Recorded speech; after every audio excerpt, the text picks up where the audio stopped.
From the studios of KENW on the campus of Eastern New Mexico University, it's You Should Know, featuring the people and events of Eastern New Mexico and West Texas.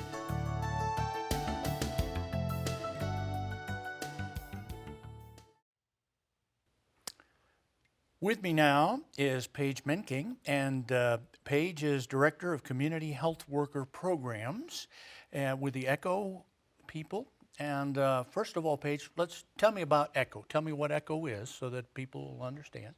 Sure. So ECHO is a kind of platform that we use. It's a program that we use to provide education to really folks all over. It started as a medical training program to help primary care doctors, nurses, nurse practitioners all over New Mexico to better care for their patients with specialty or chronic care problems that they were having to drive, 3-4 hours into Albuquerque to see a specialist for. So the first program was a hepatitis C program. The treatment was really complicated at the time in 2003 when this started. People were having to drive into Albuquerque 3-4 times a week to get treatment. And if you live kind of on the outskirts of the state, that's really hard to do. And the wait list to see specialists was sometimes up to 8 months long, and people were dying needlessly of a treatable and curable disease. And so Dr. Aurora, the founder of ECHO, decided to start this kind of telenetworking program in which he connected with primary care docs around the state and worked with them so that they could treat folks with hepatitis C in their home communities instead of having to come into Albuquerque. And so they would meet once a week on this kind of video conferencing platform, and the physicians in, let's say, Espanola or in Clovis would present a patient, a real patient that they had in a de-identified way, and say, I don't know what kind of meds I'm supposed to do. I don't know what the follow-up is for this condition.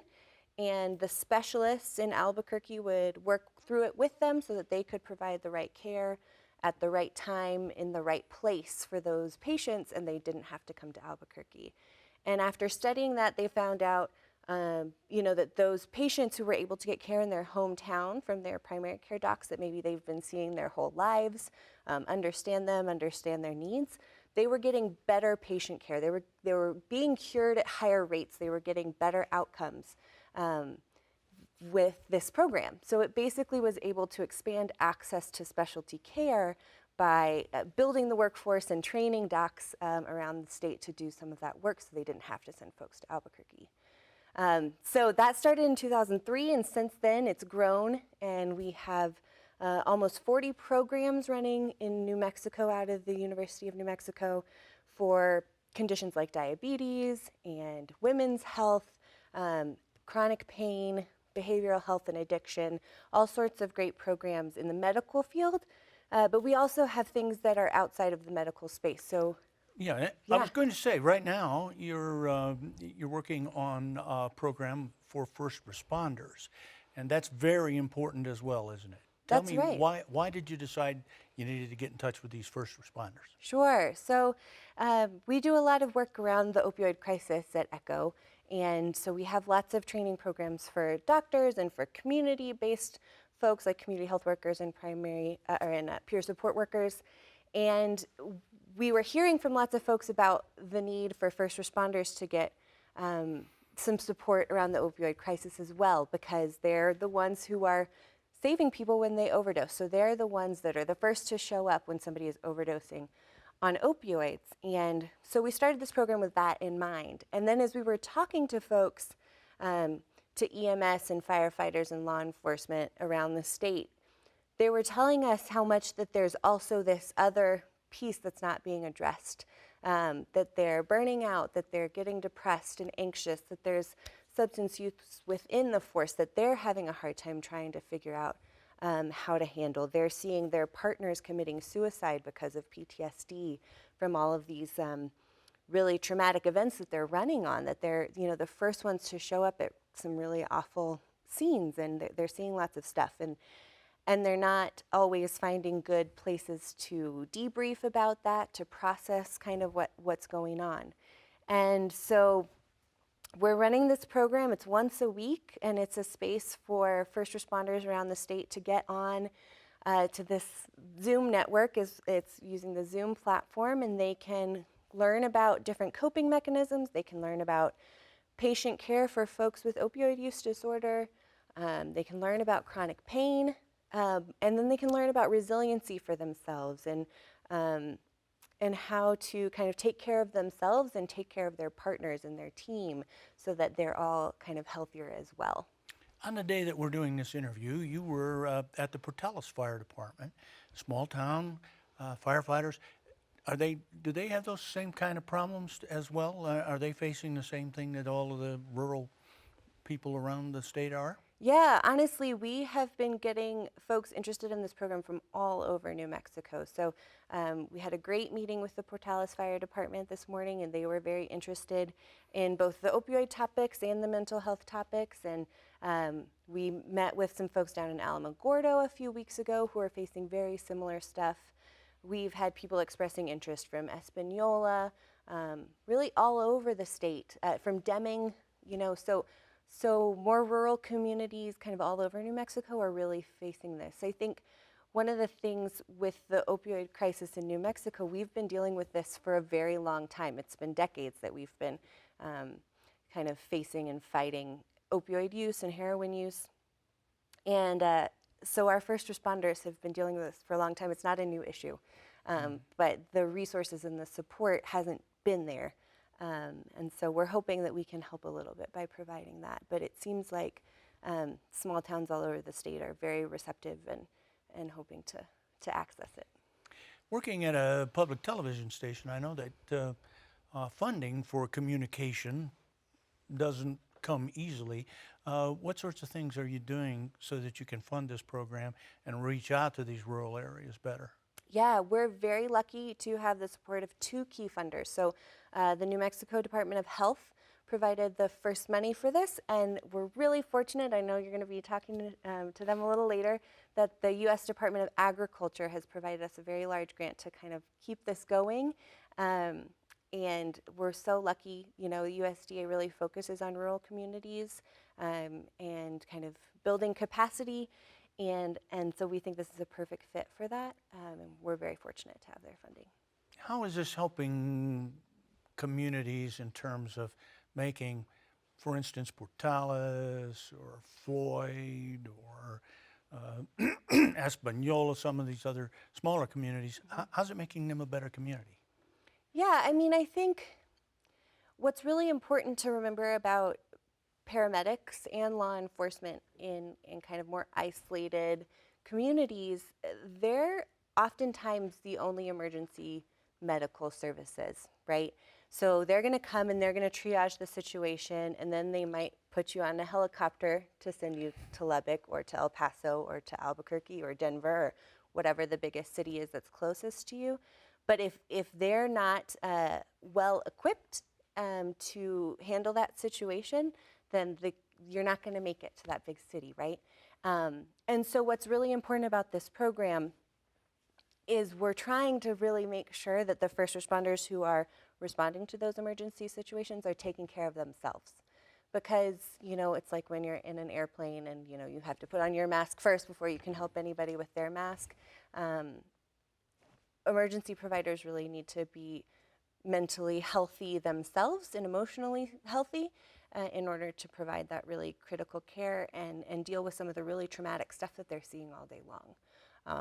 So we're really hopeful that this program is going to help with that, and it'll hopefully decrease some of the turnover. Can be a really high turnover rate in first responder and EMS and paramedics, and so we're hoping to address some of those issues. In addition to the problems that they have with depression, and I can certainly understand if your whole work day involves people who are really in a bad situation, it could get to you after a while. In addition to that, what other kinds of problems do these guys have? They have shift work. A lot of them are on duty 24 hours, those sorts of things. Are you able to help them think about that and work their way through that? Yeah, we're hoping to, certainly. So some of the things we hear a lot is that there are both high suicide rates, but there's also really high divorce rates.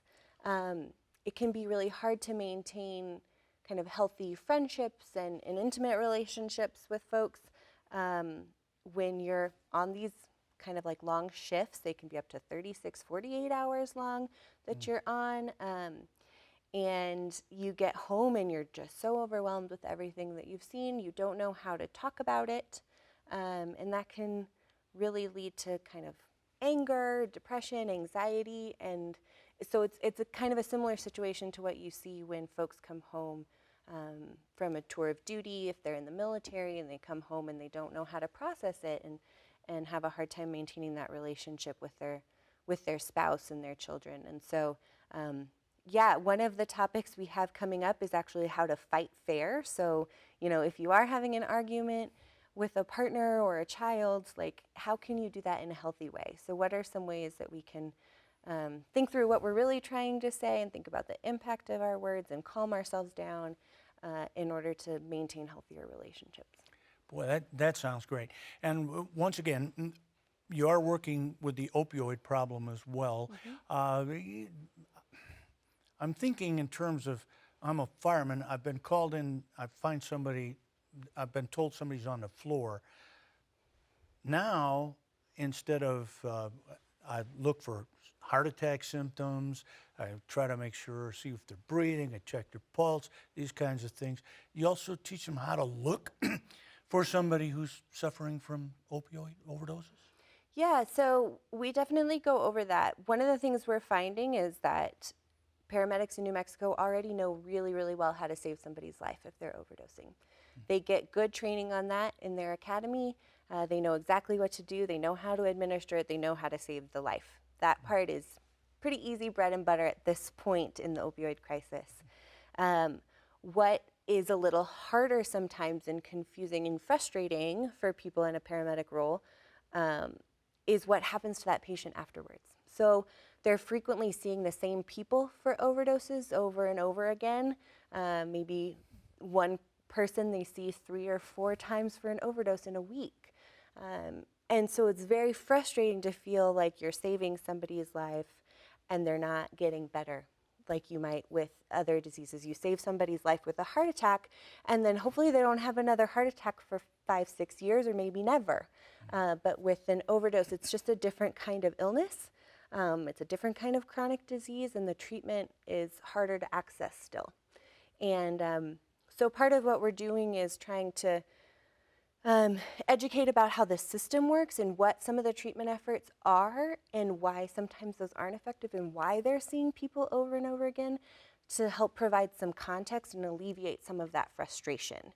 And then also talk about what are some of the ways in that short amount of time you have with somebody who's just come back to life, just resurrected in front of your eyes, some of the ways that firefighters, paramedics, law enforcement might be able to make a difference in that patient's life.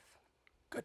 Thank you, Paige. Now, I want to thank you for your service. I'm used to doing that for military people, but I think that what you're doing is every bit as important as the military people in terms of saving the lives of our people who live in the rural areas out here, and we really need that.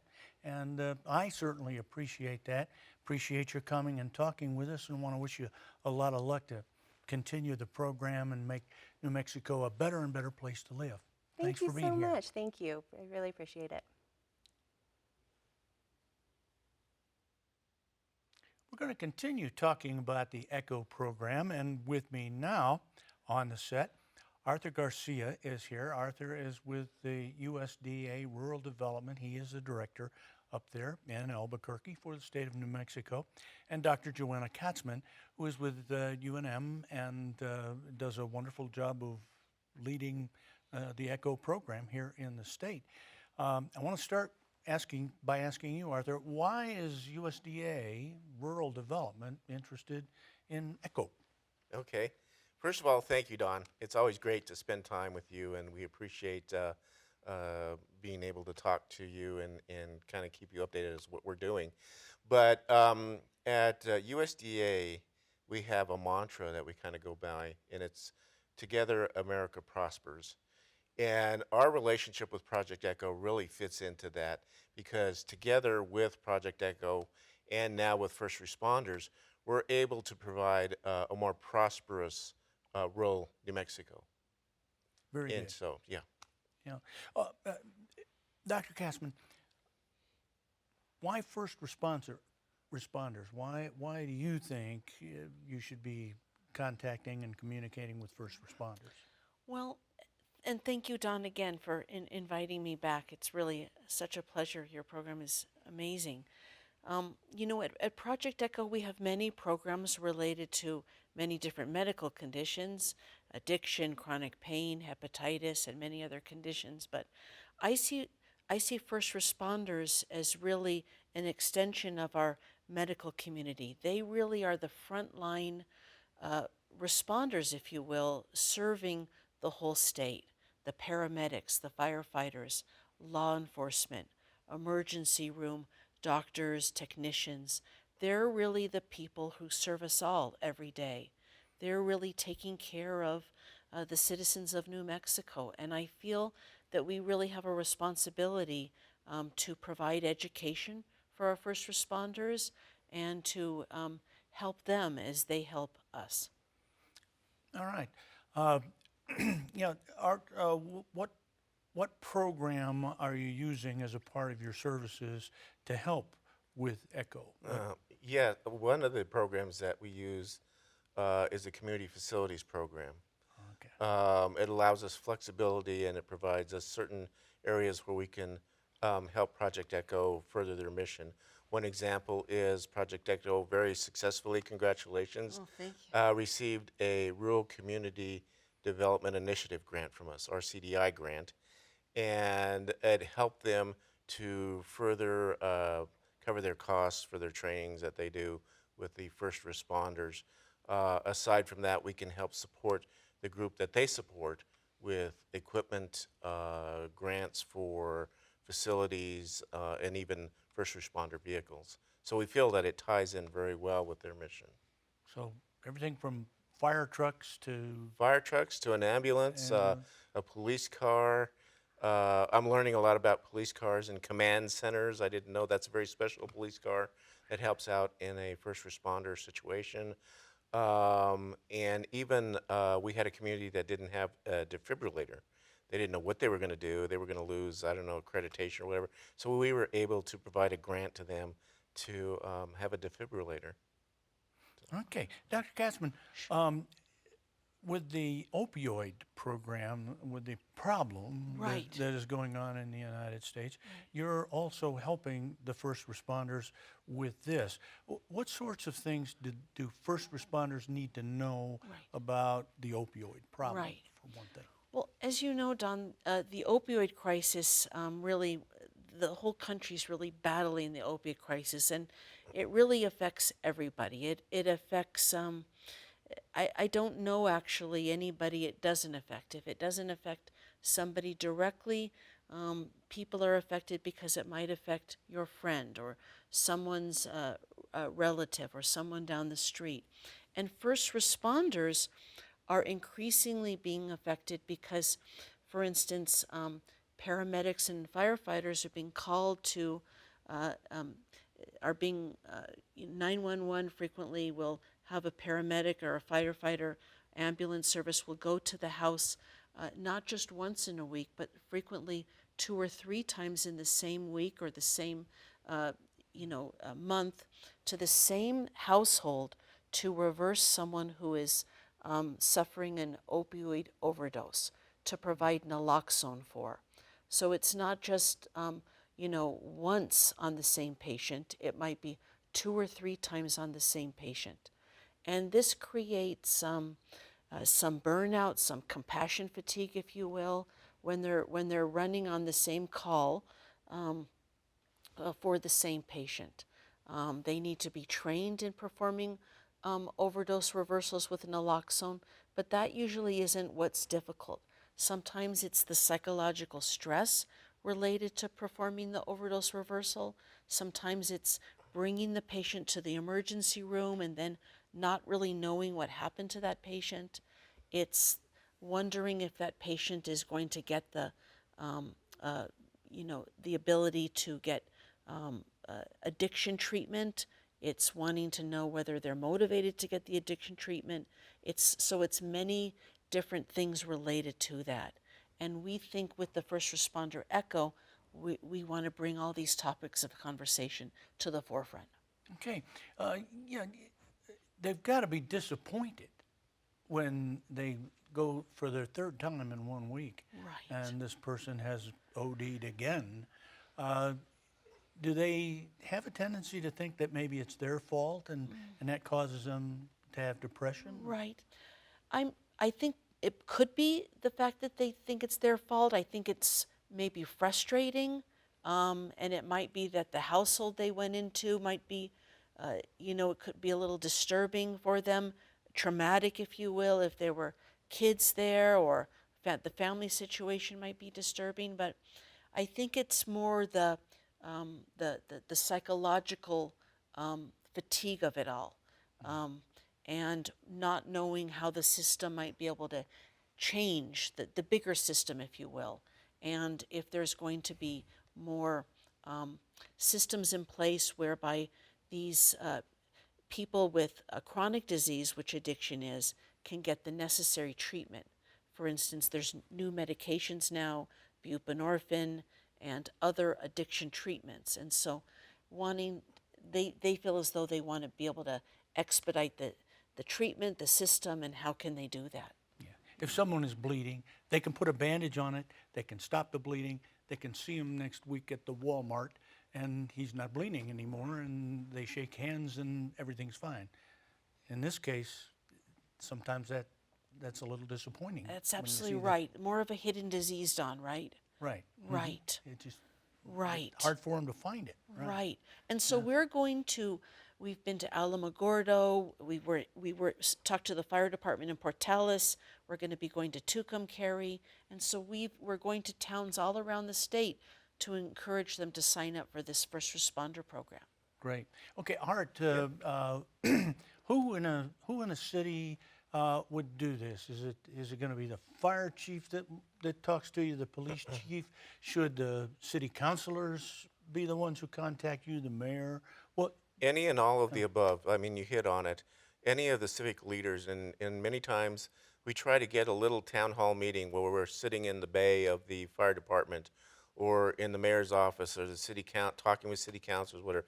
Anybody that we can touch base with in a community, and even tribal communities as well, and talk to them about our programs, talk to them about our wonderful partnership with Project Echo and how it can really impact their community. So any community leader can sit down, talk with us. We can provide the loans or grants by statute to a city, a nonprofit, or a tribal organization. So anyone involved in that. So yes, many times we do sit down with the fire chief.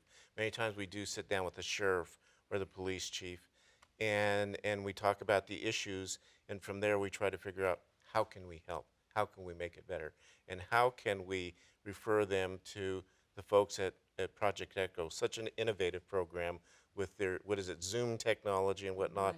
Right. And it just amazes me. And so anytime we talk about our programs, we also talk about the good work that they're doing. Thank you. Okay, I'm going to ask you now, Dr. Katzman, for advice as a doctor. Suddenly, we've got some firemen, we've got a few policemen. Right. They're beginning to show Right. signs of depression. They're Right. having problems at home because this work is very stressful for Right. them. How do I help my people get rid of the stress? Right. Do you help with that? Right. If the situation is such that it's taken kind of a personal toll, I think that our first responder program would be helpful in a general sense to understand maybe signs and symptoms of depression, of anxiety, of post-traumatic stress disorder in a general sense. But I think if it really has taken a toll on an individual level, I think it would be really important for the battalion chief or the chief of the firefighter of that firefighter division or that law enforcement agency to encourage that individual firefighter or police officer to then go get individual attention.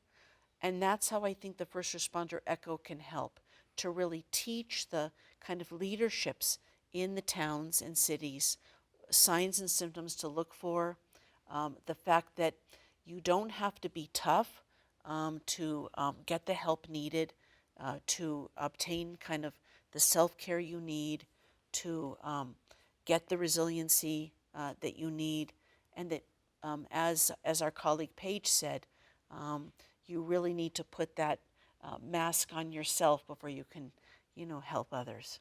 Okay, Yeah. well, it's great to see the two of Yeah. you working together. And We're so grateful to the USDA and ART because we really could not be doing this without the USDA. Okay. Yeah. Yep. Well, thank you. The phone number and website that the people have seen on the bottom of the screen are contacts that they can make. Thank you both for being here. It does make New Mexico a better place for all of us to live. We appreciate you. Thank you, you, Don. Don. Thank you so much.